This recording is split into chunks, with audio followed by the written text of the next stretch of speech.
She did not cry. That was the first thing everyone noticed.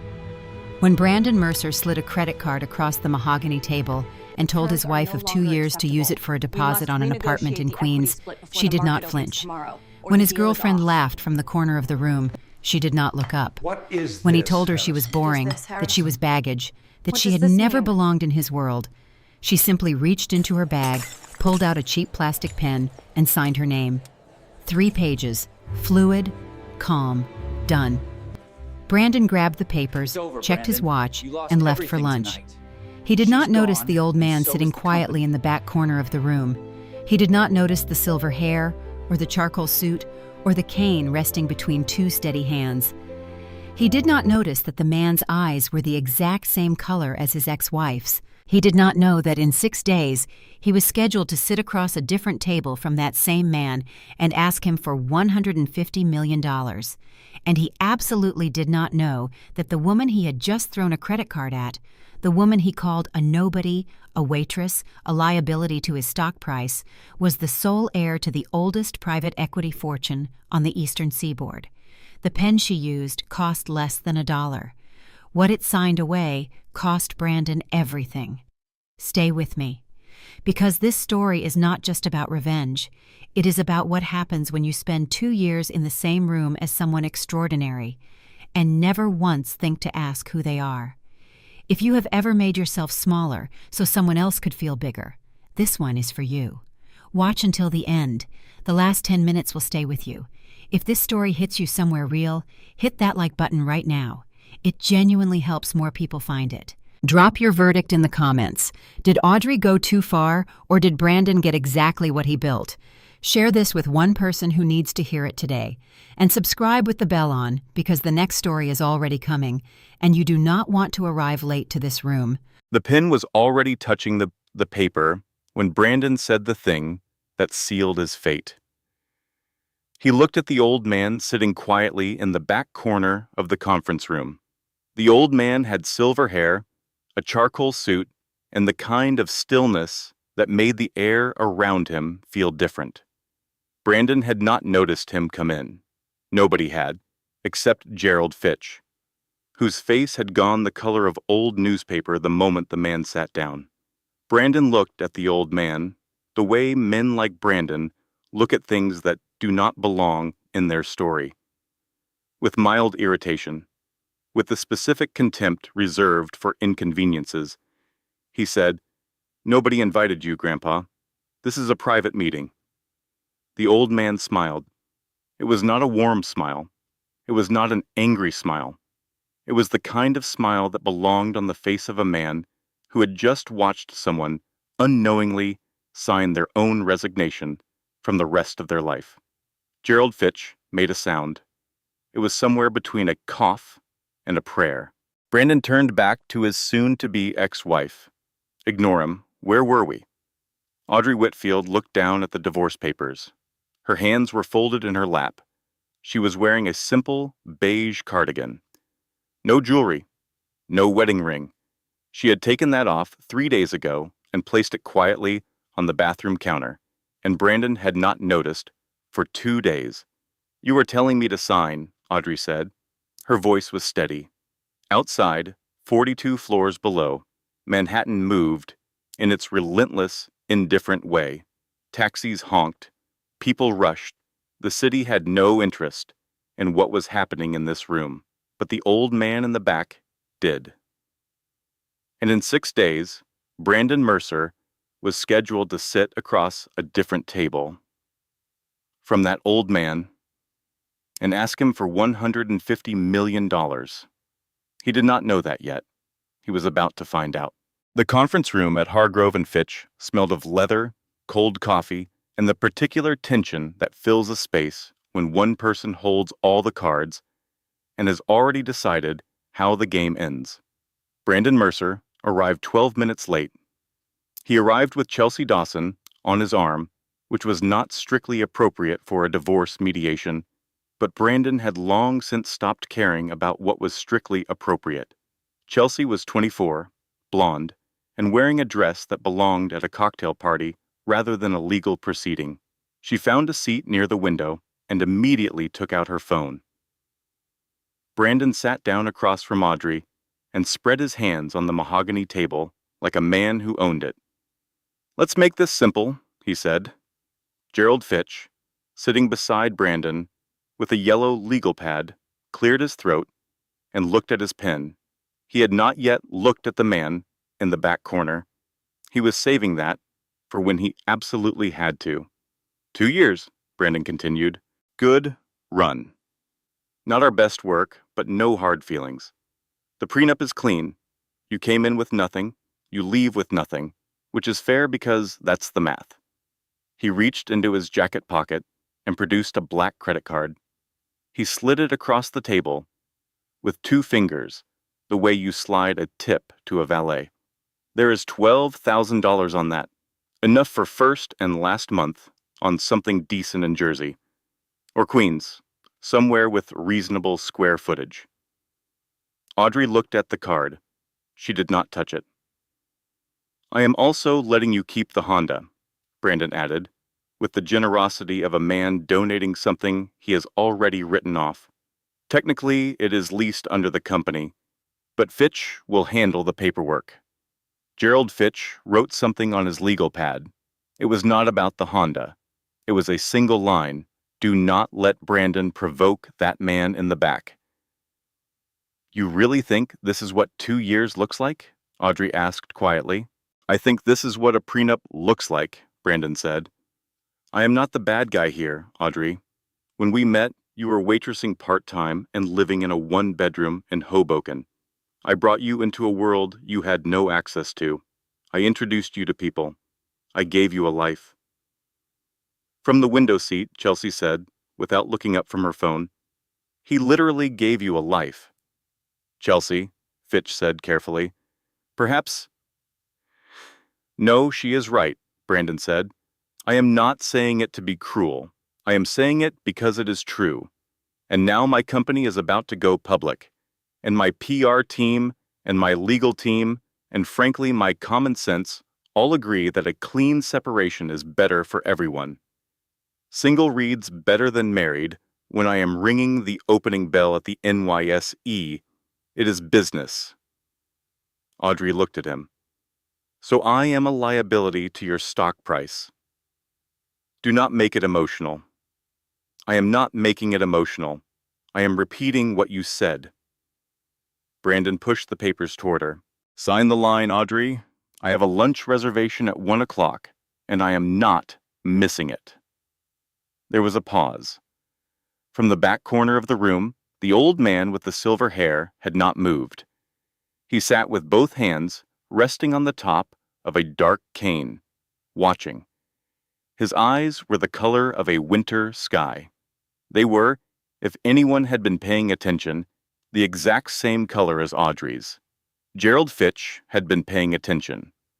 Gerald Fitch had been paying attention so hard that he had sweated through the back of his dress shirt. Audrey looked at the papers, then she looked at the credit card, then she looked at Brandon, and something in her expression shifted, not to anger, not to tears, to something quieter and more final than either. "Before I sign," she said, "I want to say one thing." Brandon checked his watch. "Make it fast. 2 years ago, you were 3 weeks from missing payroll. Your Series A investors had pulled out. You were eating takeout at the diner I was working at, not because you liked the food, but because you were too stressed to go home to an empty apartment." She paused. "I reorganized your pitch deck the night before you re-presented to the Meridian Group. I found the math error on page 14 that would have gotten you laughed out of the room. I called my college contact at TechCrunch and personally asked her to run your first feature story. I covered 3 months of office rent when your bridge loan fell through." She folded her hands back in her lap. "I did all of that because I loved you, not because I wanted credit, not because I wanted your money." She glanced at the credit card on the table. "I certainly did not do it for $12,000. The room was very quiet. Brandon stared at her, Then he laughed. It was not a kind laugh. Everyone keeps score, Audrey. That is what people like you do when they do not have anything else. People like me, she repeated softly. You know what I mean. I think I finally do, she said. She reached into her bag and pulled out a plastic ballpoint pen. The cheap kind. The kind that costs less than $1. Brandon blinked at it. I have pens. I brought my own. She uncapped it. She pressed the tip to the signature line. At that moment, from the back of the room, the old man spoke for the first time. His voice was deep and unhurried, the kind of voice that expected rooms to quiet themselves, and rooms always did. Before she signs, he said, I wonder if you might clarify one thing, Mr. Mercer. Brandon turned around slowly. I told you, this is a private. You mentioned the prenup, the old man continued, as if Brandon had not spoken. You said she came in with nothing. I am curious what due diligence your legal team performed to confirm that. Gerald Fitch closed his eyes. Brandon frowned. Who are you? An observer, the man said. Please, continue. Brandon looked at Fitch. Fitch was staring at his legal pad with the focused intensity of a man trying to teleport. Fitch, who is this person? A building representative, Fitch said, his voice barely above a whisper. Checking the ventilation. The ventilation. It is a very old building. Brandon stared at his lawyer for a long moment. Then he turned back to Audrey with the expression of a man who has decided to be magnanimous and move on. Sign the papers, Audrey. Audrey looked at the old man in the back corner. The old man gave her a nod, the smallest possible nod, but she saw it. She signed her name, Audrey Whitfield Mercer, 3 pages, fluid, elegant script. She capped the cheap pen and slid the papers back across the table. Brandon grabbed them, checked the signatures, and stood up with the energy of a man who has just closed a deal. Fitch, file these today. I want the decree by Friday. He buttoned his jacket. Chelsea, lunch. He grabbed Chelsea's hand. They walked toward the door. He passed the old man's chair without looking at him. Show's over, Grandpa, Brandon said. You can go back to whatever it is you do. The old man did not look up. The show, he said quietly, has only just begun, Mr. Mercer. Brandon paused for half a second. Then he shook his head and walked out. Chelsea's heels clicked behind him. The door swung shut. The room was silent. Gerald Fitch stood up from his chair with the movements of a man whose entire skeleton had been replaced with anxiety. He walked to the back of the room and stopped in front of the old man. He bowed his head. Mr. Whitfield, Fitch said. I had no idea you would be. Thank you, Gerald, Harrison Whitfield said.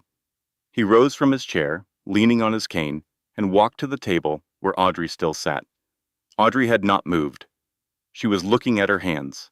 Harrison stood beside her and looked down at the signed papers, then at the credit card Brandon had left on the table, then at his daughter. He called you a liability, Harrison said. Audrey looked up. Her eyes were wet, but she did not let the tears fall. Hi, Daddy. Harrison Whitfield, the man whose name was on the bronze plaque in the lobby of this building, whose firm had funded half the infrastructure of the eastern seaboard for 40 years, placed a warm hand on his daughter's shoulder. I told you he was a fool, Harrison said. I did not realize he was suicidal. He picked up the black credit card. He looked at it the way a man looks at something that has personally offended him. Then he dropped it in the trash can by the door. Come, my dear, he said. We have a party to plan. The Whitfield estate in Greenwich, Connecticut had been in the family for 200 years. It was not the kind of house that announced itself. It sat back from the road behind old oak trees, a white colonial with black shutters and a porch that had seen 4 generations of Whitfields drink their morning coffee and contemplate the particular complications of having too much money and not enough people who loved you for the right reasons. Audrey had grown up in this house. She had come back to it. At 32, in a beige cardigan, with a cheap pin in her purse and a marriage certificate that would be voided by Friday. At midnight, she was in the kitchen eating cereal. Sarah Kowalski had driven up from the city the moment Audrey called. She was sitting across the kitchen island in sweatpants, eating cereal alongside her, because that is what real friendship looks like. Not flowers, not wine. Cereal at midnight. "Tell me everything," Sarah said. "Not the summary, everything." So Audrey told her. She told her about the first year of the marriage, when she had quietly, systematically kept Novapulse from collapsing. She had done it the way she did everything, without announcement, without expectation of credit, without asking for anything in return. $340,000 from her personal trust account, routed through a shell company called Meridian Bridge Holdings. Brandon thought it was an angel investor. He had celebrated the rescue with a bottle of champagne and a phone call to his college roommate. He had not called Audrey to celebrate. She had been in the next room. She told her about rewriting the Series A pitch deck. It was 11:30 at night. Brandon was asleep. The presentation was at 9 the next morning. She found the error on page 14, a compounding revenue projection that double-counted the enterprise subscription tier.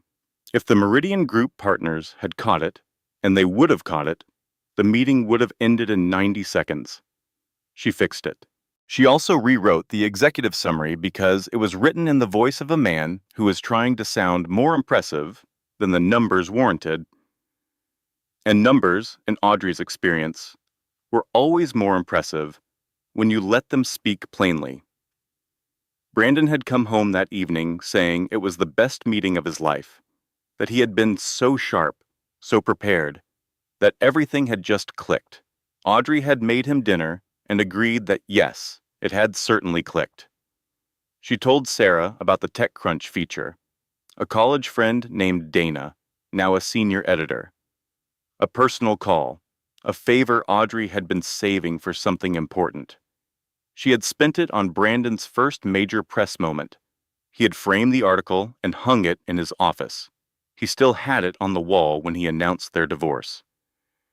Sarah listened to all of it without interrupting. When Audrey finished, Sarah put her spoon down very carefully. "I need to say something," Sarah said. "Okay." "I need to say it calmly. Okay? I'm going to be very, very calm." Sarah picked up the throw pillow from the kitchen stool beside her. She pressed her face into it. She said something that was muffled by the pillow, but was clearly not calm. She put the pillow down. "Better?" Audrey asked. "Marginally." Sarah picked her spoon back up. "Why didn't you tell him about your family, about who you are?" Audrey was quiet for a moment. "I wanted to know," she said finally. "I wanted to know if he could love just Audrey, not Audrey Whitfield, not Whitfield Capital, not the estate or the network or the name. Just the woman who made him grilled cheese at 2 in the morning when he was too anxious to sleep." She looked down at her bowl. "I kept waiting for him to ask. About my family, about where I grew up, about anything. 2 years, Sarah. He never asked." Sarah absorbed this. "Not once?" "He asked me once what my favorite color was." Audrey paused. "To pick an accent wall for the apartment."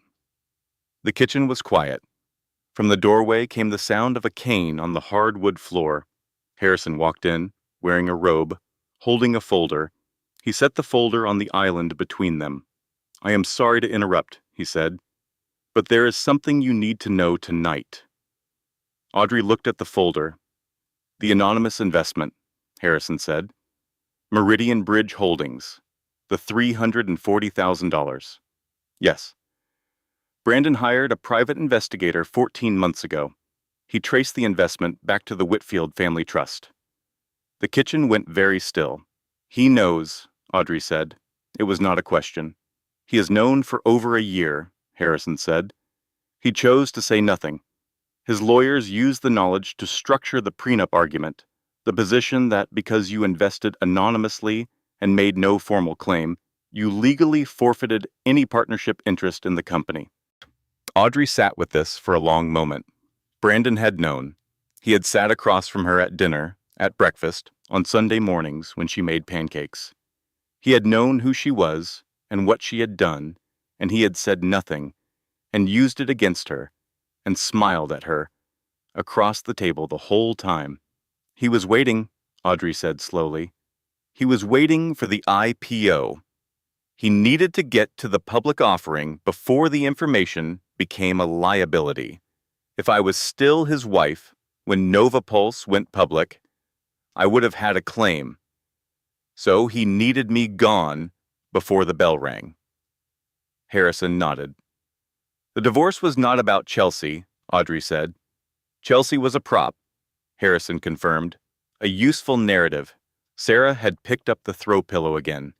She was holding it with both hands. She had not yet decided whether to scream into it or throw it at the wall. Audrey looked at her father. Tell me about the party, she said. And here, woven into the quiet of that midnight kitchen, was the first real wisdom of the story.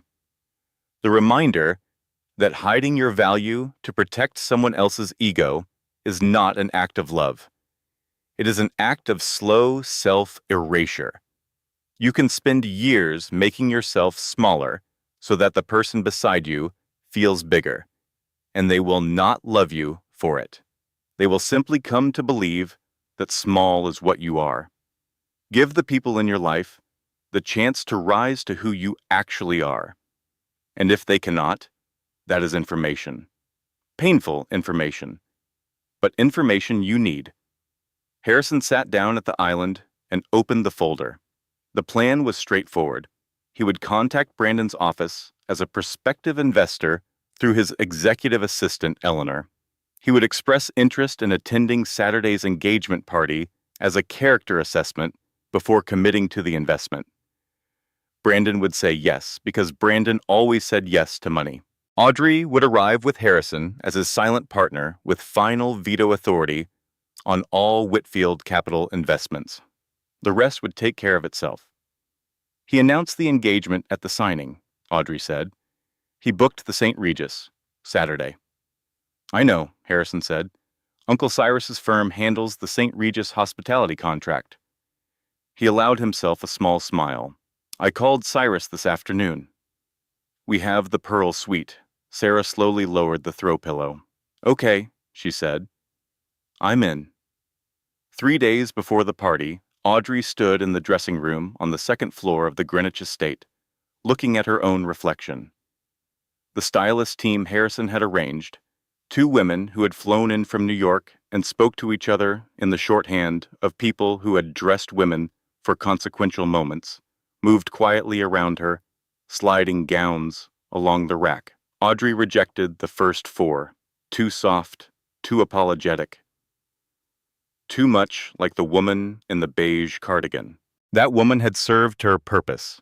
That woman had been patient and careful and invisible for 2 years.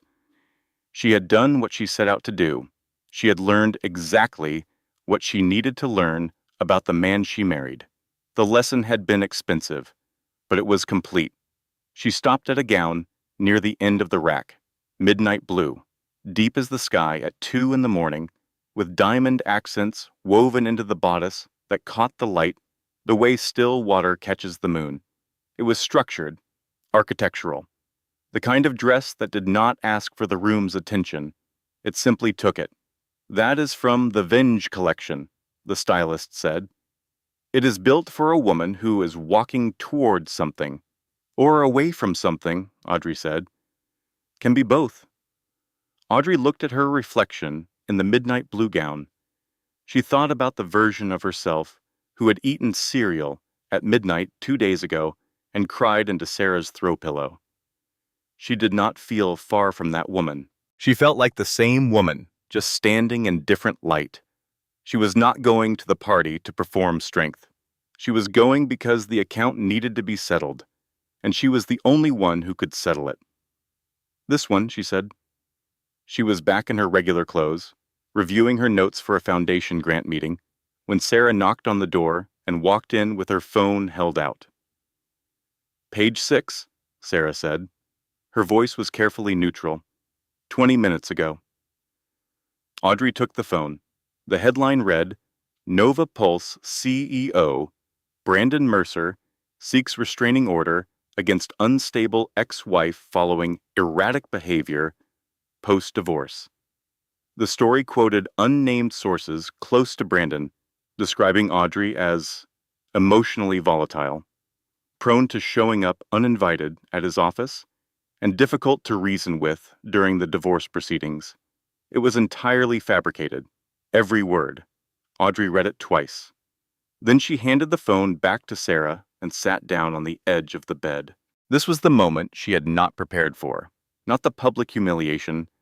She had steeled herself against that, but the specific helplessness of having your character redefined by someone else's words and being unable to simply correct the record, because corrections never travel as fast as accusations.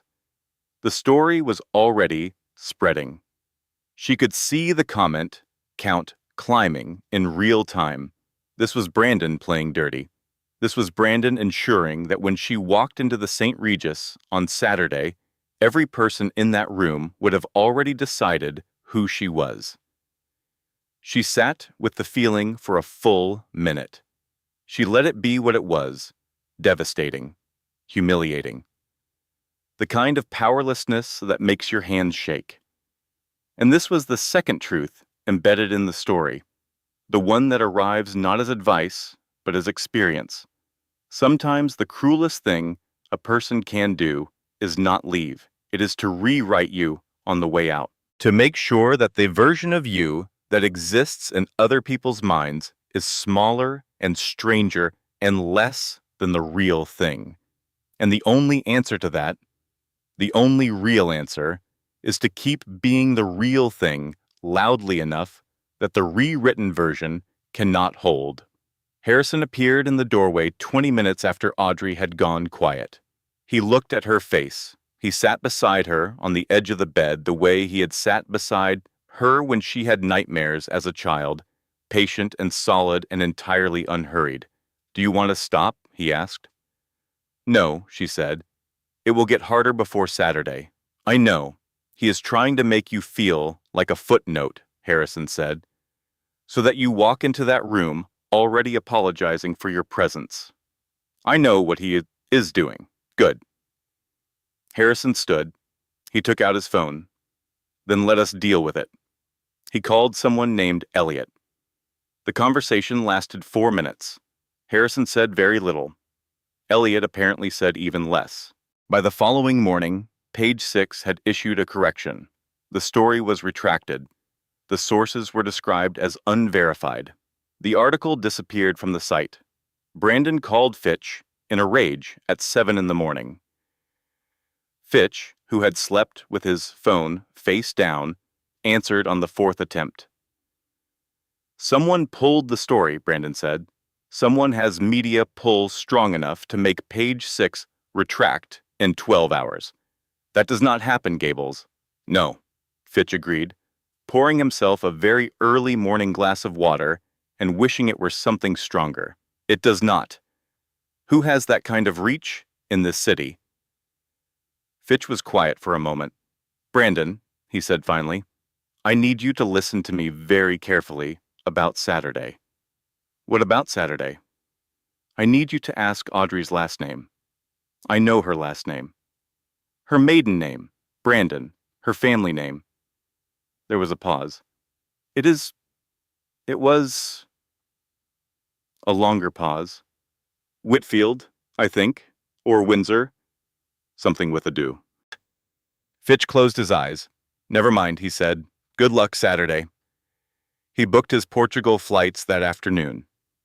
The penthouse apartment that Nova Pulse was leasing for its CEO was 54 floors above Midtown, with floor-to-ceiling windows that turned New York City into an art installation.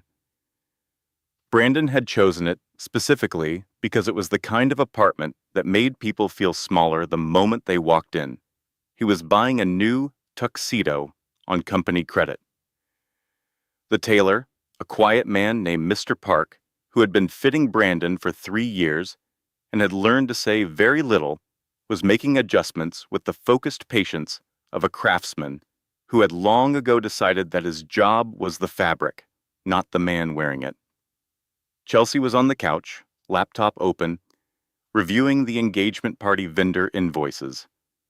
The flowers alone were $14,000. The flowers were on the company credit card, filed under marketing and events. Brand presence, Chelsea had explained to Fitch, who had looked at the invoice with the expression of a man watching a car accident in very slow motion. An engagement party is essentially a networking event. For who? Fitch asked. For us, Chelsea said, as if this were obvious. Fitch had written a note to himself. Book Portugal. He then written a second note. Book Portugal sooner. Brandon's phone rang. He looked at the screen. Owen. His younger brother called once a week with the reliability of a man who had decided that maintaining family connection was simply what decent people did. Owen coached high school football in Allentown, Pennsylvania. He drove a 10-year-old truck. He had never owned a suit that cost more than $300, and he wore it with the ease of a man who had nothing to prove. Brandon answered because Owen was the only person in his life who called without wanting something. You're really doing this, Owen said. Not a question. I am doing this. The engagement party. The engagement party. Brandon? Owen's voice had the careful patience of a man choosing his next words very deliberately. I liked Audrey. Everybody liked Audrey. Did you? Brandon paused. That is a strange question. She used to call me, Owen said. Did you know that? On my birthday. On Mom's birthday.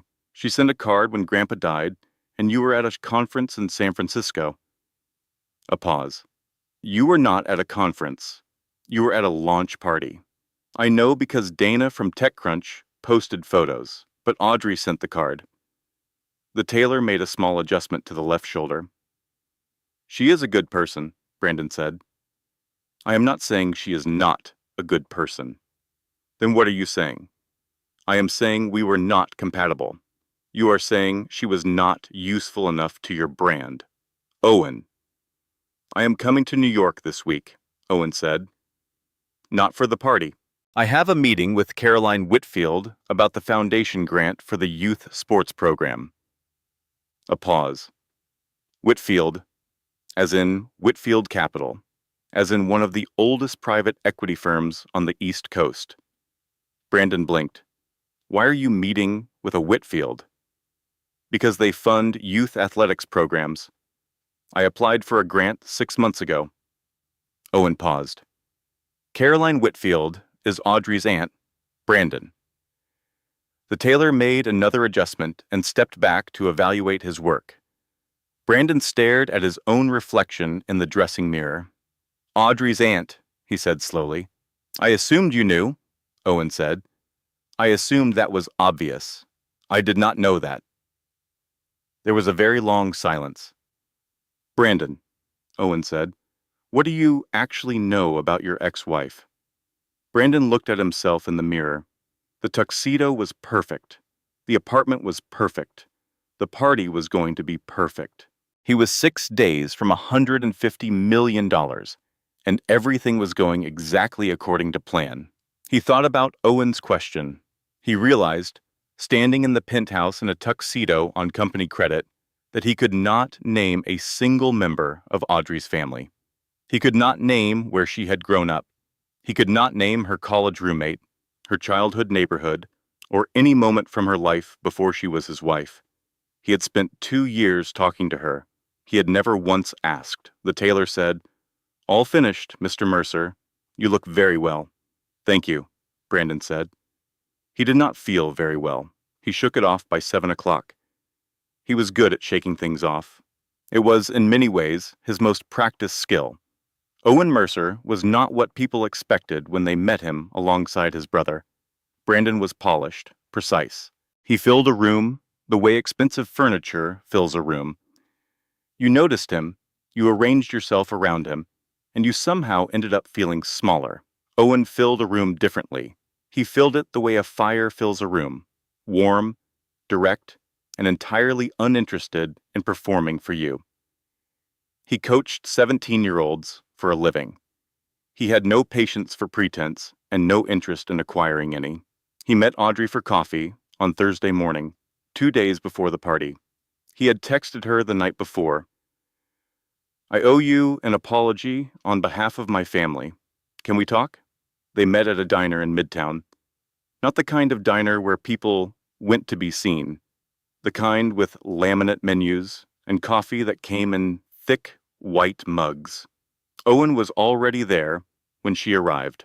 He stood up when she walked in, which was the kind of small gesture that a person either did or did not do, and the kind that told you immediately which category they occupied. "I am sorry," he said before she sat down, "for what he did, for how he handled it, for the credit card, and the things he said in that conference room." He paused. "I heard about the conference room. It was very on brand," Audrey said. "He is not a bad person," Owen said. "I need to say that, because he is my brother, and I know who he is underneath the performance.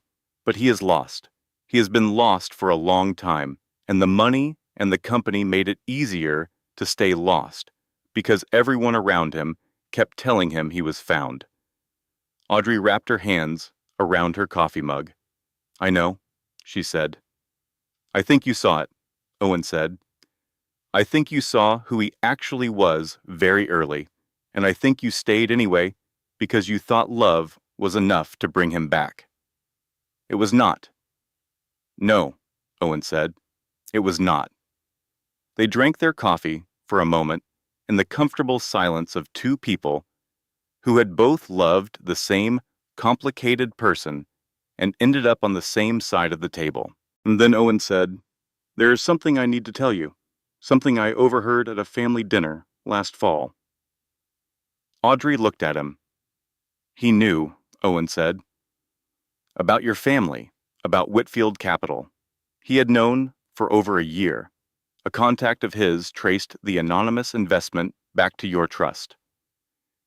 He looked at his coffee. He told his lawyer. He structured the whole prenup argument around it. But he also... Owen stopped. "Tell me," Audrey said. "He was waiting for the IPO timing.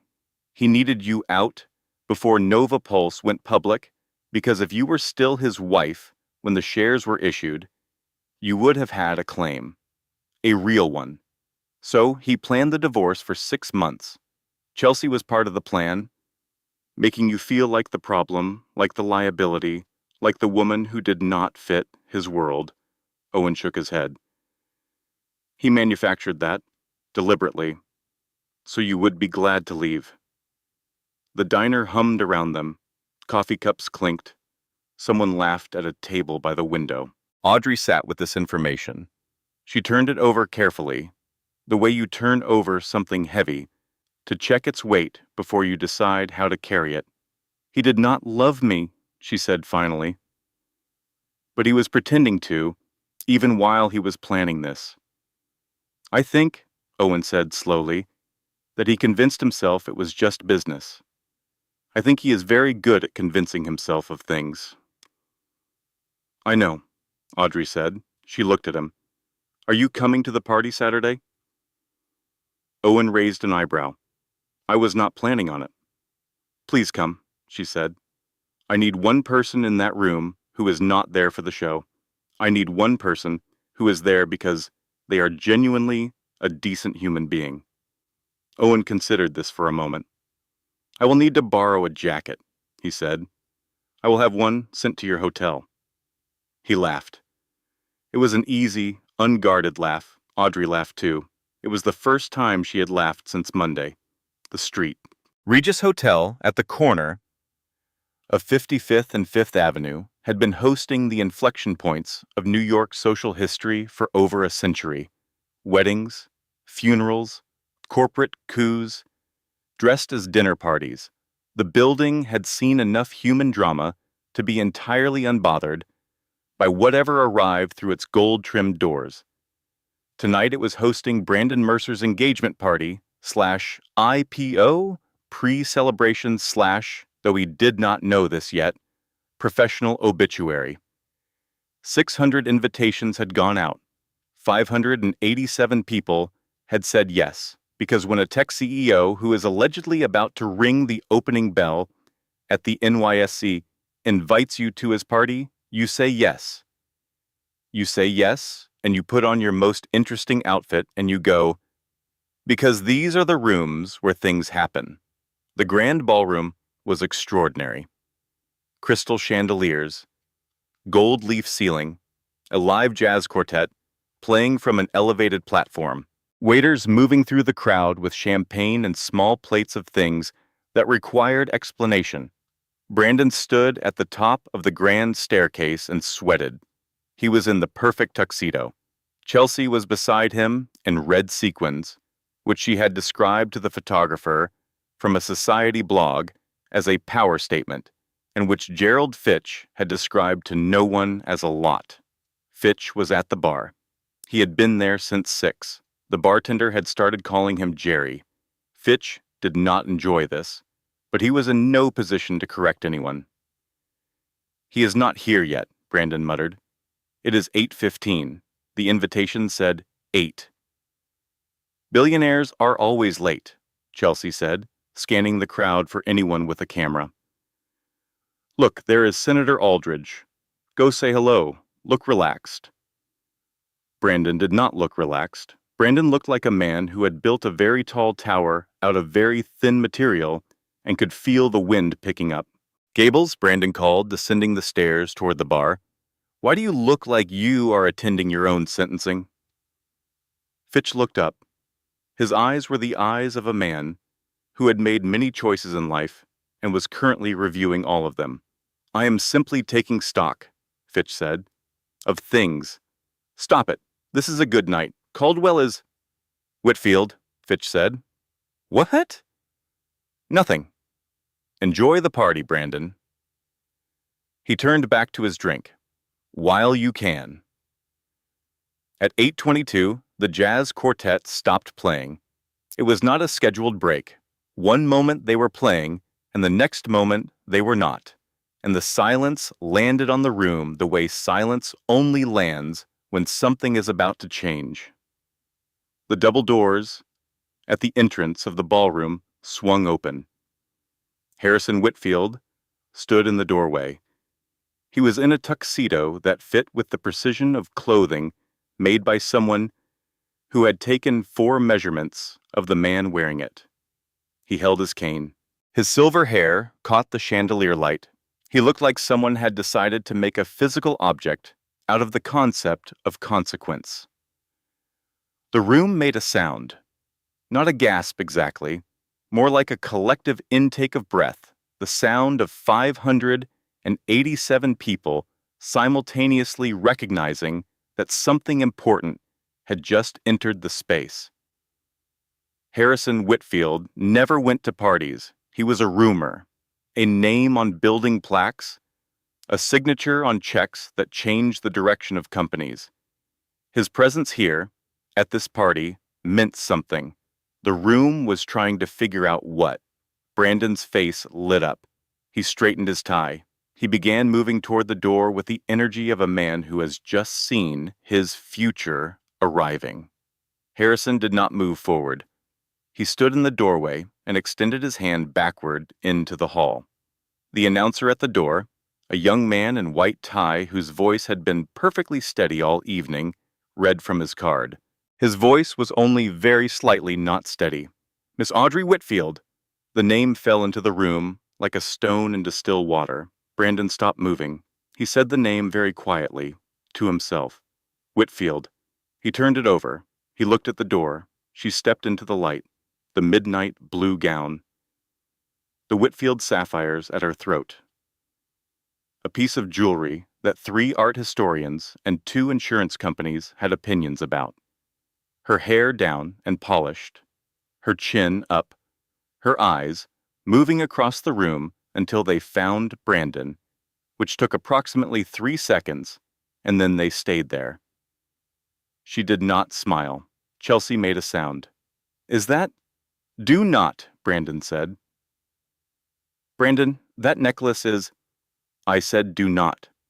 The room parted as Harrison and Audrey walked in, not because anyone was asked to move, because that is what rooms do when something with that kind of gravity passes through them.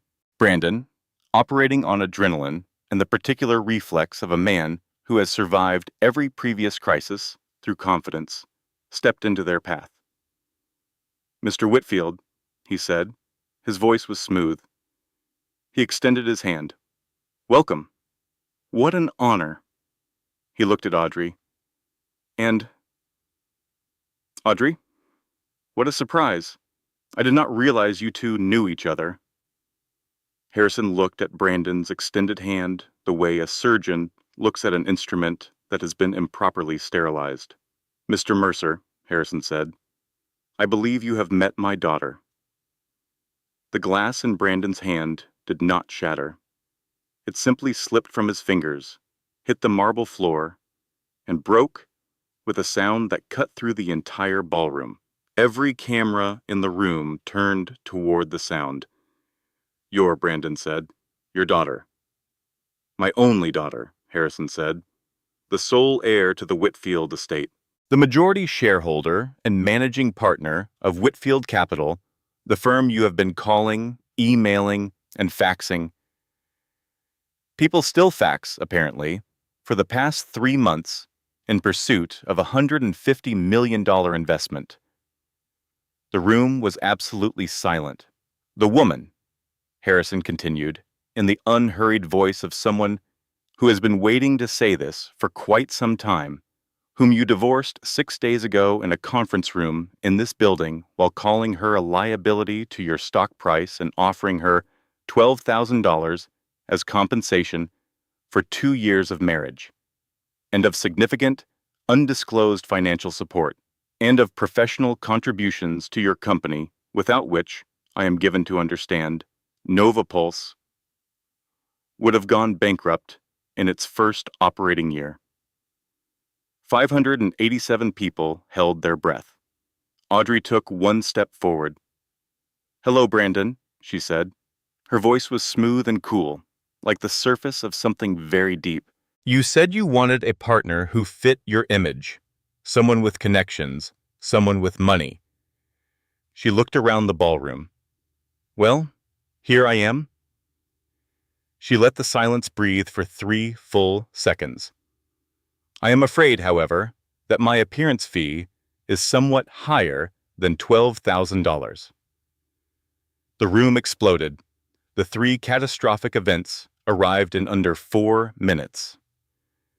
Simon Vance, Brandon's lead Series B investor, pushed through the crowd with the purposeful stride of a man who had already called his lawyers on the way over and was now here to deliver the summary. He stopped in front of Brandon and said, "Clawback clause, $4.2 million. Tonight." He turned and walked back into the crowd. The morning news anchor, who had been recording on her phone since Harrison began speaking, went live on her network's social media account. The caption read, "Novapulse CEO didn't know his wife was a Whitfield. Someone please explain how this is possible." Within 9 minutes, the video had 40,000 views. Within 11 minutes, Brandon Mercer was trending nationally. Chelsea reached up, unclipped the engagement ring from her finger, placed it on a passing waiter's champagne tray, with the careful deliberateness of a woman who had made the calculation and arrived at a clean answer, and walked away toward the bar. Brandon stood in the center of the grand ballroom of the St. Regis Hotel, Around him, the wreckage. Investors pulling out phones. A journalist he had personally invited, holding up a recorder.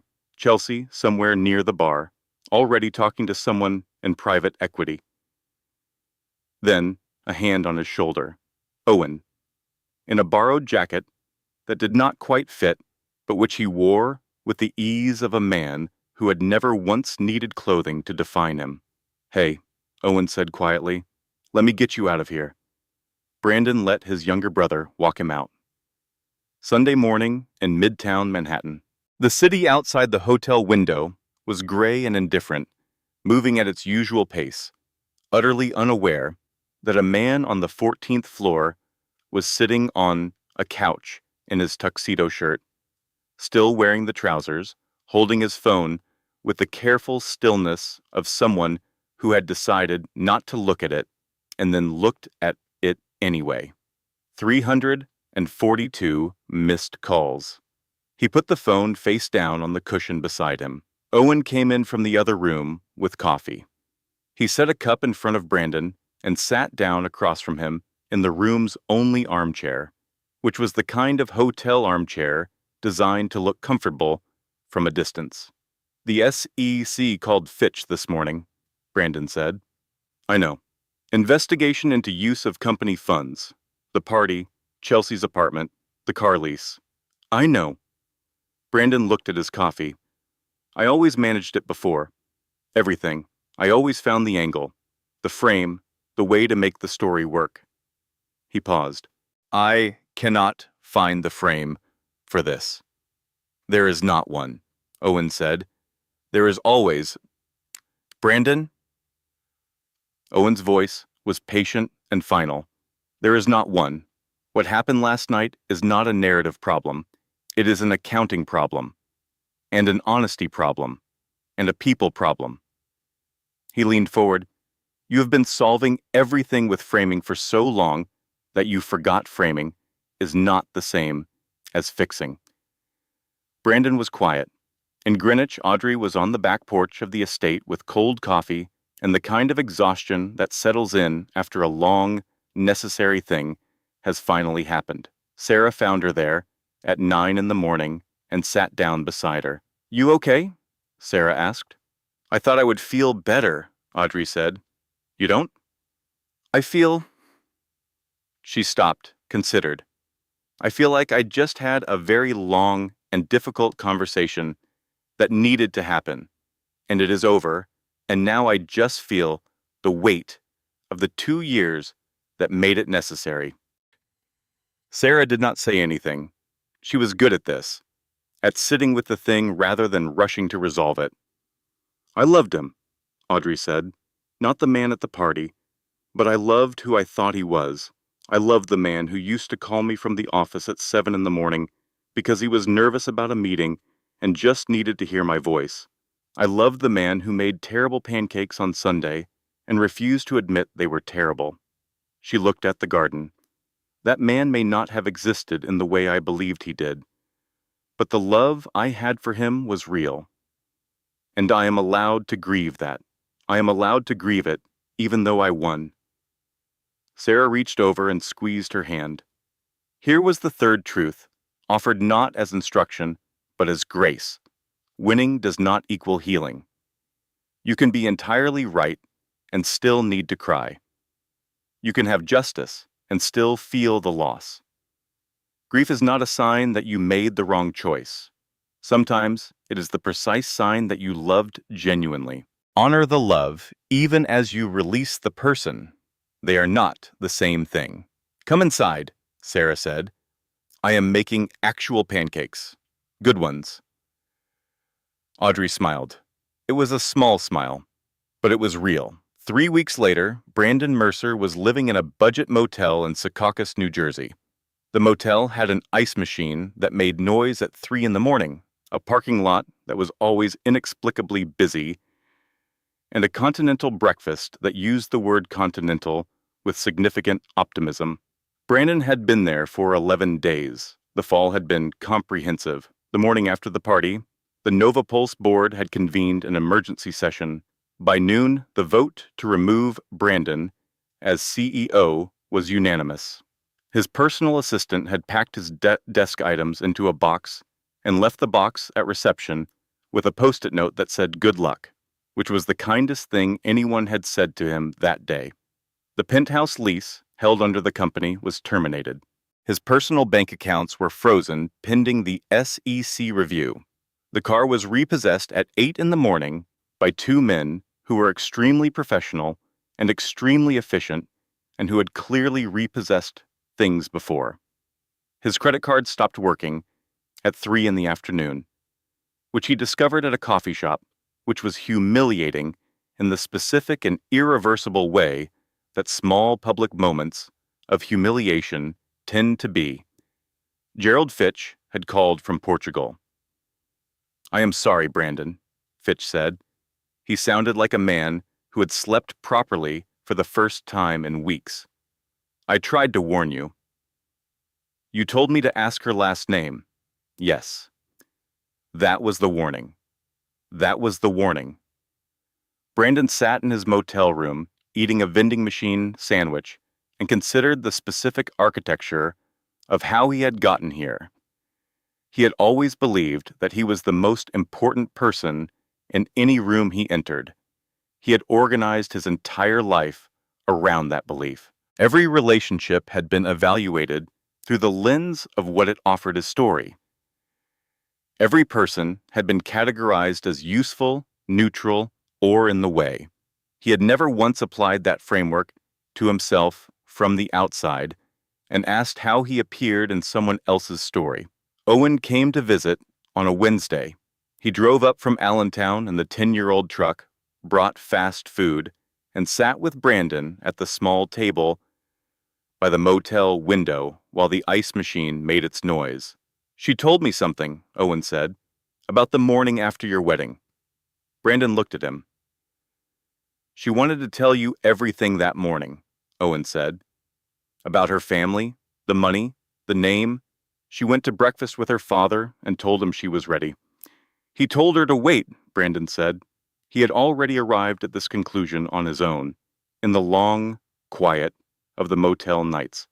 "He asked her one question," Owen said. "Whether you ever asked about her life." Brandon unwrapped his sandwich. He did not eat it. "I never asked," he said. "No?" 2 years. He set the sandwich down. "She was my wife for 2 years, and I never asked about her family, her childhood, where she grew up, any of it." "You talked about your company," Owen said, not cruelly, just as a statement of fact. "I talked about my company," Brandon agreed. He looked out the window at the Secaucus parking lot, which was, as always, inexplicably busy. "I thought I was interesting enough for both of us," he said. Owen was quiet. "I need to fix something," Brandon said. "You cannot fix this, Brandon. Not that." He looked at his brother. "I need to pay her back. The $12,000. The thing I threw at her." He paused. "It will take a while. I have $40 and a vending machine sandwich. You have $40? 43. If you count the change, in my tuxedo pocket." Brandon paused. "I sold the tuxedo." Owen looked at him for a long moment. Then, despite everything, he laughed. A real laugh. Brandon laughed too. It was ragged and a little desperate, but it was genuine. "Okay," Owen said. "We will figure it out." 6 months later, Columbus, Ohio. A gray November morning with the kind of wind that meant business. Brandon Mercer stood on the lot of Midwest Atlantic Auto Group, wearing a parka with the company logo embroidered on the chest. His breath made small clouds in the cold air. His shoes were waterproof, practical, and had been purchased at a department store for $62. His manager was a woman named Donna. She was 55, had worked in automotive sales for 22 years, drove a sensible sedan, and could read a customer in under 30 seconds.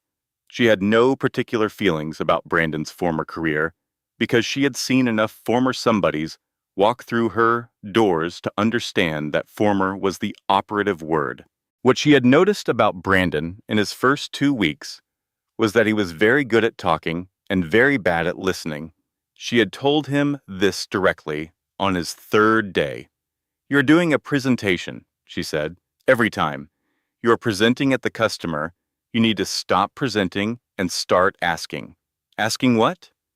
"Anything," she said. "Where are they going every day? What matters to them?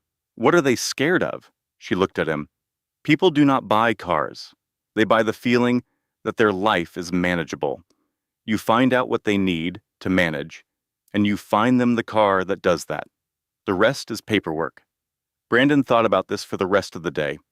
He thought about it while he was making eggs in his studio apartment 3 blocks from the dealership. He thought about it while he was eating the pasta he had learned to make from a YouTube video because it was cheap and filling, and he had discovered, with some surprise, that he liked cooking when there was no one watching.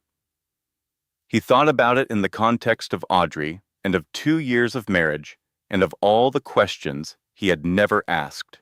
He started asking. His first successful sale was a young couple buying a used Civic. They were terrified, first-time buyers with a complicated credit history and a baby due in 4 months. Brandon asked them where they were driving. He asked about the commute. He asked about the car seat situation. He found them a vehicle with a 5-star safety rating at $3,000 under their maximum budget.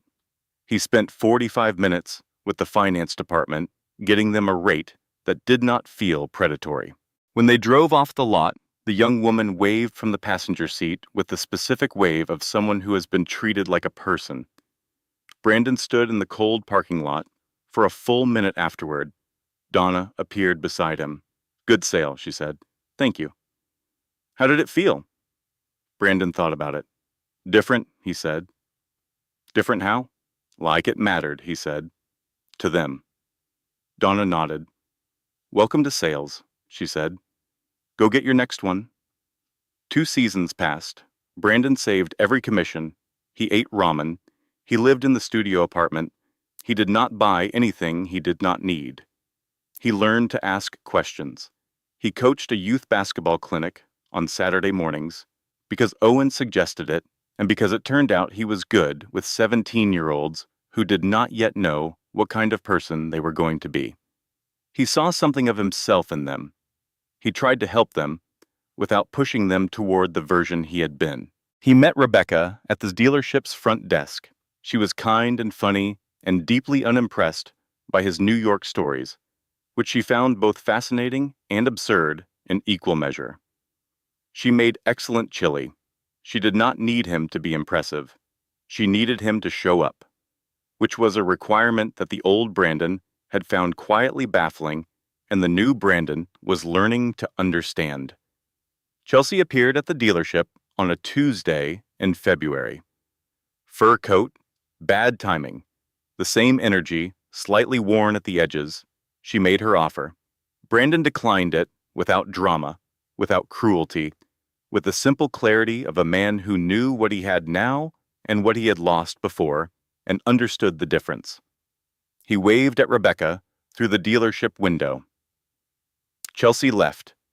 He went back to work, and on a morning in early March, he drove to the post office before his shift and mailed an envelope to New York City.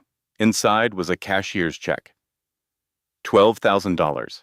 It had taken him 22 months of saving every commission, every extra shift, every bonus. He was broke again. He did not feel broke. On the back of the envelope, in careful handwriting that was neater and more deliberate than the jagged scroll of his CEO days, he wrote, "For the angel investor, and the pitch deck, and the TechCrunch article, and the dinners I did not come home to. I finally learned to ask. It changed everything. B." He dropped it in the mail. He drove to the dealership. He asked his first customer of the morning what they were looking for, not as a sales technique, as a genuine question. It was, he had discovered, the most important thing he had ever learned to do. Spring arrived in New York the way it always did. Grudgingly, then all at once. One week the city was still wearing its winter gray, and the next the trees in Central Park had made a decision, and the whole thing was impossibly green. In the penthouse office of Whitfield Capital, the corner office on the 40th floor that had once belonged to Harrison and now belonged to Audrey, the afternoon light came in at an angle that turned the room gold. Audrey was at her desk reviewing the quarterly philanthropic grant allocations when Leo knocked. "Personal mail," he said. "No return address. Postmarked Columbus, Ohio." She looked at the envelope for a long time before she opened it. The check was a cashier's draft, $12,000 exactly. The memo line said, "Paid in full." She turned the envelope over and read the note on the back. She read it twice. She sat back in her chair and looked at the ceiling for a moment, and in the quiet of the gold afternoon, she allowed herself to feel the full weight of it. The 2 years, the long, careful love she had given, the grief of losing something she had built in her imagination, and the strange, clean feeling of watching a debt settle, not in the legal sense, but in the human one. She called Sarah. "He sent it back," Audrey said. "All of it?" "All of it." She paused. "With a note." "Is it a good note?" Audrey read it aloud. Sarah was quiet for a moment. Then, "Okay, I will admit, that is a decent note. Do not tell him. Obviously." Audrey laughed. She brought the check to the finance department and deposited it into the Whitfield Foundation's Second Chance Scholarship Fund. She listed the donor as anonymous. She called her father. Harrison answered on the second ring. In the background, she could hear what she was fairly certain was a rooster. "You have a rooster," she said. "His name is Gerald," Harrison said. "He makes a terrible racket in the morning. I find him oddly comforting. You named the rooster after Fitch. He is small, loud at inappropriate hours, and refuses to retire." A pause. "How are you, my dear?" "He sent the money back," she said. A long silence. "All of it? With a note?" Another silence. Then Harrison said, with the quiet satisfaction of a man who has lived long enough to see certain things come around, "Good. I put it in the scholarship fund." "Of course you did." She stood at her window, Central Park below her, gold and green in the late afternoon.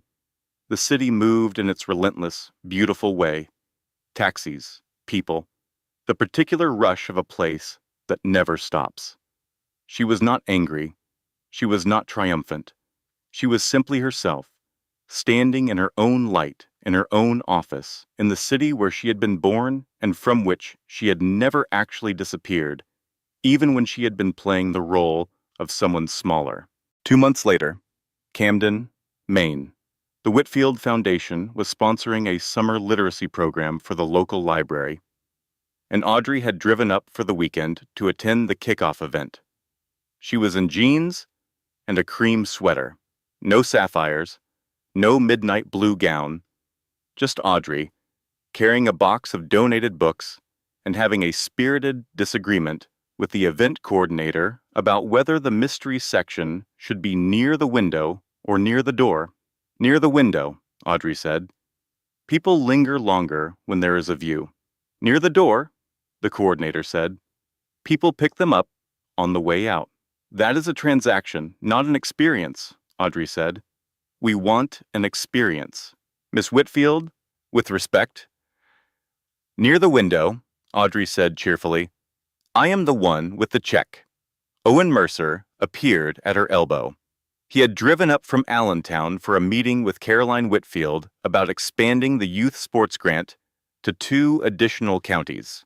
He was in a flannel shirt and looked exactly like himself, which was the most honest thing you could say about anyone. "Brandon is good," Owen said, without preamble, because that was how Owen operated. "Really good. He is managing the whole sales team now. He and Rebecca just got a dog. He coaches the basketball clinic. Is he happy? Audrey asked. Owen thought about it seriously, the way he thought about things. Yeah, he said. For real. Not performed happy. Actually happy. Audrey nodded. She shifted the box of books in her arms and looked out at the Camden harbor, which was blue and calm and full of boats going about their quiet business. Good, she said. And she meant it. Her phone rang. The contact photo was a man standing in a vineyard, holding a very large tomato and looking extremely pleased with himself. She answered. The Brunello harvest was exceptional, Harrison said, without saying hello, because he had decided retirement meant he no longer had to say hello. I believe I have found my calling. You spent 40 years building a private equity empire, Audrey said, smiling. Your calling was grapes? My calling was always grapes. I simply took the long route. A pause. How is Camden? Beautiful. The mystery section is going near the window. Obviously. I heard from Brandon. I know. Eleanor told me. Harrison paused. You put it in the scholarship fund. Yes. Good. That is the right place for it. Another pause, longer this time, the kind that carried weight. You know what I have learned? Growing things, you cannot rush the season. You plant, you tend, you wait, and eventually the thing either grows or it does not. You did not cause what happened with that young man, Audrey.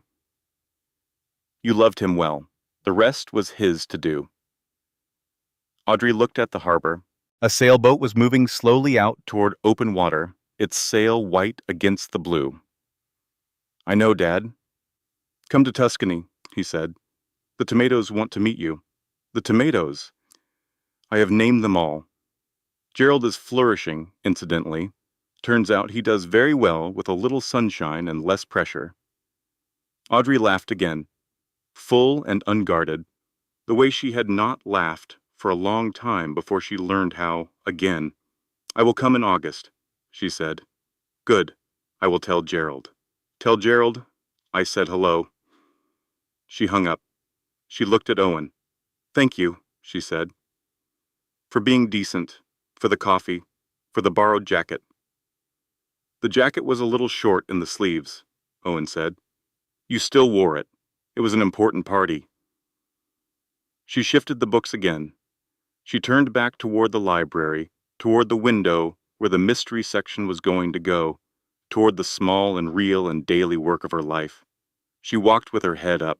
Not because of the bill, though because of the billions, not because of the sapphires, or the office, or the name on the building, but because she knew, precisely and completely, who she was. And in the end, that was the thing no prenup could touch, and no credit card could buy, and no divorce proceeding could dissolve. She walked through the library door into the bright and ordinary day. This content was manually researched, developed, and edited by our team, crafted with intention, built with care, and offered with the hope that somewhere in this story you find something true about your own.